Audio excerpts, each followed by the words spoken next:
दोस्तों आज की वीडियो मेरे एक बहुत ही रेगुलर व्यूवर के कमेंट पर है जिनका नाम है शालिनी सिंह और ये एक गवर्नमेंट एम्प्लॉई हैं। ये कहती है मैं 2021 से 2500 पर मंथ इन्वेस्ट कर रही हूँ। बीच बीच में जब मार्केट गिरा है तब मैंने कुछ लमसम भी किया है। मेरी एज अभी 27 ईयर्स है। अगले 33 ईयर्स के लिए यानी अपनी रिटायरमेंट 60 ईयर तक होने तक मैं 2500 पर मंथ रेगुलर इन्वेस्ट करती रहूँगी। बीच बीच में मौका मिलेगा तो कुछ लमसम भी इन्वेस्ट करूँगी।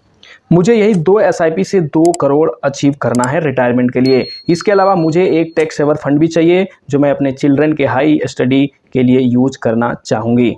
शालिनी जी देखिए, 2 करोड़ बनाने के लिए ज़रूरी नहीं है कि 33 ईयर्स इन्वेस्ट किया जाए और ये भी ज़रूरी नहीं है कि जब आप 60 साल के हों तभी आपको 2 करोड़ चाहिए। नहीं, एक बात बताइए, 60 साल की उम्र में जब आपके दांत टूट रहे होंगे, हाथ कांप रहे होंगे, तब आप 2 करोड़ रुपए का क्या करेंगी?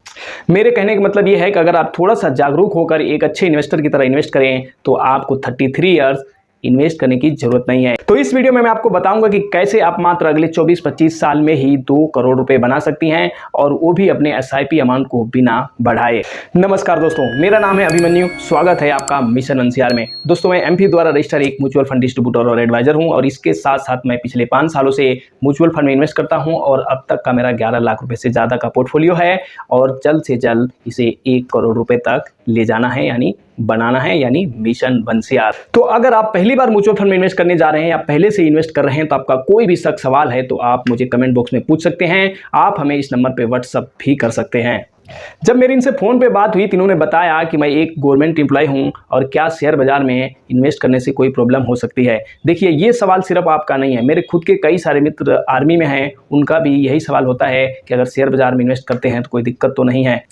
देखिए, शेयर बाजार में पैसे लगाने वाले 2 तरह के लोग होते हैं, एक होते हैं ट्रेडर और एक होते हैं इन्वेस्टर। अगर आप इन्वेस्टर हैं, अगर आप म्यूचुअल फंड में इन्वेस्ट करते हैं, अगर आप SIP करते हैं, अगर आप किसी स्टॉक को बाय करके लॉन्ग टर्म के लिए होल्ड करते हैं तो आप इन्वेस्टर हैं और आपको कोई प्रॉब्लम नहीं है। आप किसी भी सरकारी पद पे रहते हुए आप इन्वेस्ट कर सकते हैं।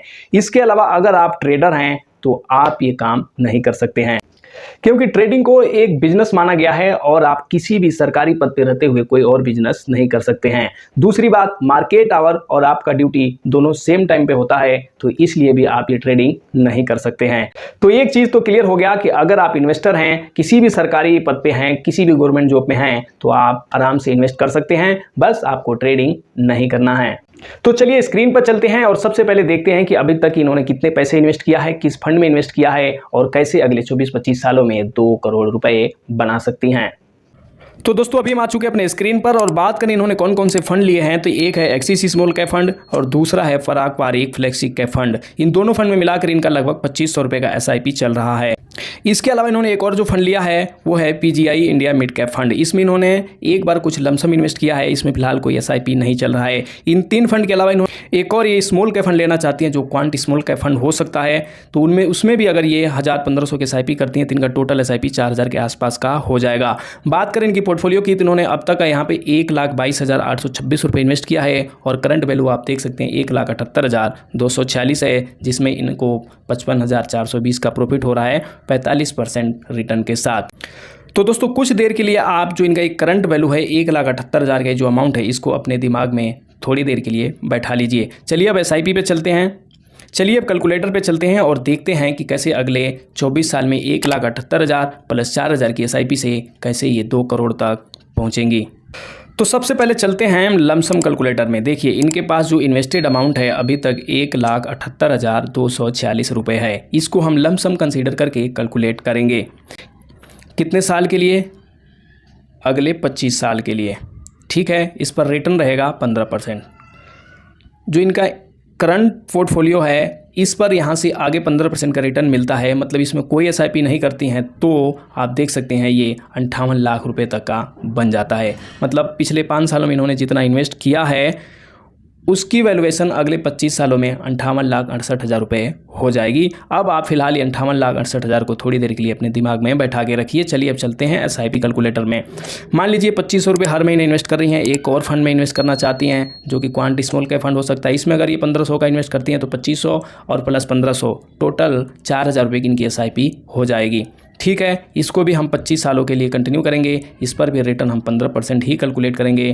तो दोस्तों आप देख सकते हैं 4000 की मंथली SIP अगले 25 साल 15% रिटर्न के साथ आप देख सकते हैं दोस्तों पूरे 1,31,00,000 रुपये बन जाता है। अब SIP से बना इनका 1,31,00,000 और जो अभी तक इन्वेस्टमेंट किया है उसकी वैल्यू 58,68,000 के आसपास है, यानी टोटल 1,90,00,000 के आसपास बन जाता है। ये आप देख सकते हैं।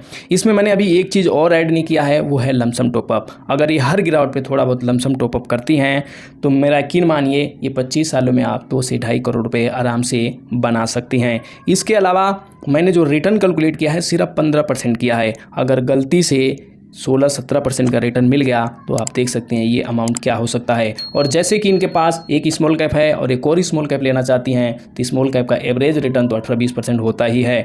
तो इस हिसाब से इनकी सिर्फ 4000 की SIP से ही 2 करोड़ के आसपास बन जाता है, प्लस जो अभी तक इन्वेस्ट किया है इन्होंने उसका रिटर्न छोड़ दे तो इस हिसाब से ये अगले 24-25 साल में 2 से 2.5 करोड़ रुपए आराम से बना सकती हैं अगर इस हिसाब से इन्वेस्टिंग आगे करती हैं तो। इसके अलावा इन्होंने कहा है कि मुझे एक टैक्स सेवर फंड भी चाहिए जो अपने चिल्ड्रन के लिए आगे यूज करना चाहती हैं उसके हाई एजुकेशन के लिए। तो उसके लिए आप एक क्वांट टैक्स सेवर फंड ले सकती हैं और आप चाहे तो HDFC टैक्स सेवर फंड भी ले सकती हैं। उसको आप सेपरेट रखिए। ये जो अमाउंट है आपका रिटायरमेंट के लिए हो गया और उसमें जो आप इन्वेस्ट करेंगे टैक्स सेवर फंड में उसको आप सेपरेट ही रखिए। उसमें जो भी आप 1000, 1500, 2000 की लंबे समय के लिए SIP करेंगी तो उसको अलग ही रखिएगा। अंत में शालिनी जी मैं बस यही कहूंगा कि 25 साल भी एक बहुत लंबा समय होता है। इस दौरान मार्केट में और हमारे जीवन में बहुत सारे उतार चढ़ाव आएंगे। तो ऐसे में हमें धीरज रखना है, धीरज से काम लेना है, सीखते रहना है, आगे बढ़ते रहना है। और अगर आप मिशन 1CR से जुड़े रहे तो समय समय पे हम आपको अपडेट करते रहेंगे कब लमसम टॉपअप करना है, किस फंड में करना है। इनके जैसे आपका भी कोई सवाल हो, कोई गोल हो, पोर्टफोलियो रिव्यू करवाना हो, किसी भी तरह का कोई सवाल हो तो प्लीज़ कमेंट कीजिए। मैं हर किसी को ऐसे ही पर्सनली हेल्प करता हूं। कमेंट बॉक्स में मैं इंस्टेंट रिप्लाई करता हूं और इसके अलावा अगर टॉपिक अच्छा हो तो उस पर वीडियो भी बना देता हूं। तो उम्मीद करता हूं दोस्तों इस वीडियो में दी गई जानकारी आपको पसंद आई होगी। इस वीडियो को लाइक करके चैनल सब्सक्राइब कर दीजिए। इस वीडियो को अपने और यार दोस्त रिश्तेदारों के साथ शेयर कीजिए। मिलते हैं नेक्स्ट वीडियो में। धन्यवाद। जय हिंद।